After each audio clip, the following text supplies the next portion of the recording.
بسم اللہ الرحمن الرحیم۔ السلام علیکم ورحمۃ اللہ وبرکاتہ۔ صحیح بخاری شریف حدیث نمبر 4۔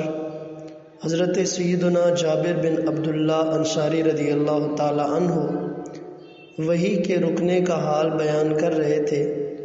انہوں نے کہا کہ سرکار فرماتے ہیں، جس وقت میں جا رہا تھا تو میں نے آسمان سے ایک آواز سنی۔ میں نے نظر اٹھائی تو میں نے دیکھا کہ وہی فرشتہ تھا جو میرے پاس حرا میں آیا تھا۔ وہ آسمان اور زمین کے درمیان کرسی پر بیٹھا ہوا تھا۔ میں اس سے مرعوب ہو کر لوٹ آیا۔ میں نے کہا، مجھے چادر اڑاؤ۔ پھر اللہ تعالیٰ نے یہ آیات نازل کیں، اے چادر اوڑھنے والے، اٹھیے، پس لوگوں کو اللہ کے عذاب سے ڈرائیے اور اپنے رب کی کبریائی بیان کیجیے اور اپنے کپڑوں کو پاک رکھیے اور بتوں کے ترک پر قائم رہیے۔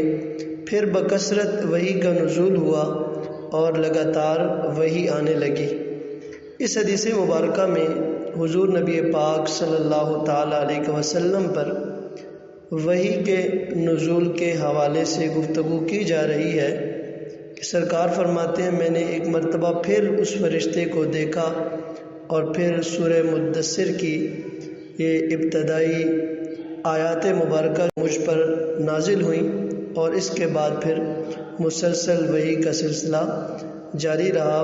اللہ رب العزت کی پاک بارگاہ میں دعا ہے کہ مالک کائنات مجھے بھی اور آپ کو بھی دین متین سے ہمیشہ وابستہ رہنے کی توفیق عطا فرمائے۔ آمین ثم آمین۔